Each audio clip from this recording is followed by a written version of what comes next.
morning and welcome back to Running with God. I'm Janae, your host, and I have a return guest with me, Kortnee, today. Good morning, everyone. And we're going to continue where we said we would in an earlier video, talking about the influence of certain subjects on children and how the enemy gains a foothold in their lives.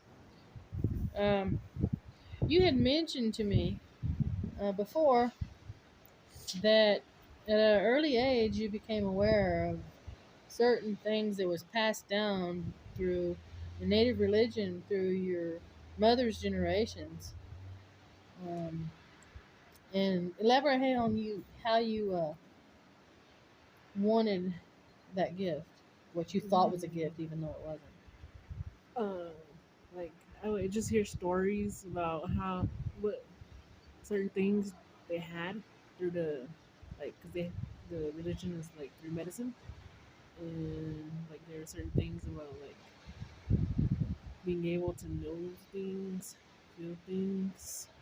Um, Part of it was like, um, well, the way they were describing it, they would like they would wrote like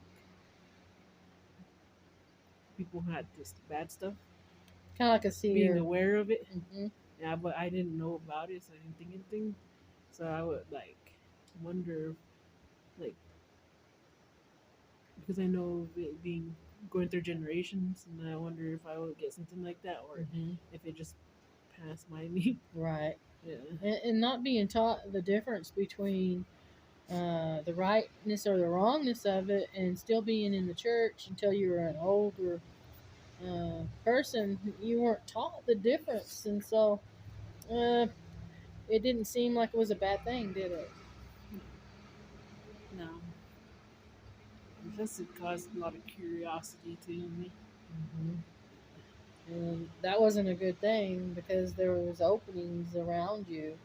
The last time you were talking to me, you said that you were very drawn in at Halloween because there wasn't even really a line drawn with the churches. Yeah, I didn't like it. Didn't seem as bad. Like I would see it here and there, like saying it was bad, and then like it wasn't really how do you say approved. Mm-hmm.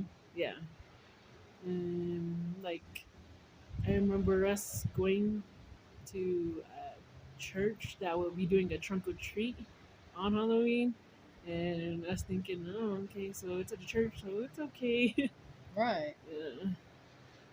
And so that just made it even more of an open door for the enemy to get a foothold. From you already having generational curses being passed down, and then the religion, because that's what I'm going to call it. Whenever you don't know the truth, even though you're in the church, you're mixing the two. You just have a form of godliness, but you're not have the power of God. Um, you said also that Harry Potter affected you as well.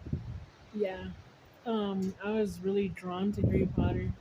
Like, I remember like it first came out, and I didn't really care about it, and then I just one day picked up a book and started reading it, and then I just couldn't stop reading it, and I read all their books, and then the movies started popping up. So like it was like a like like it was just something I really loved, So what like do you? obsession, like having like an obsession. Mm-hmm. So like I couldn't wait for the next movie to come out, and I had to see it, Right. and every time it came on TV, I had to watch it. So what would you tell parents that are letting their kids read stuff like Harry Potter and Lord of the Rings, or watching stuff? Mm, to keep your kids away from that because it does open doors. It opens that curiosity as well to stuff that we shouldn't be messing with. And, I have little kids too that I don't want them to have that kind of junk that I got into because of curiosity into the witchcraft and stuff. Mm-hmm. And especially because it all started from me wanting, like, as a little kid being like a part of it from the religion stuff, and then a part of it from the worldly tradition of Halloween. I think there's an attraction, not just from the curiosity, but the thought that you could have power. Don't you believe that so? Yeah, And now that you're a believer, you have more power. It's yeah, not our power. Whose is it? it's God's power. Man. And we're responsible for how we use it too. We just can't go around doing whatever we want. Um, you were mentioning the churches having the trunk or treat, and I know of certain churches that have had Harry Potter themed programs for Halloween. Not only for Halloween, but also in their Sunday school programs. There's a course that's spun off of the Gnostic teachings of A Course in Miracles, but now it's called Harry Potter and Miracles.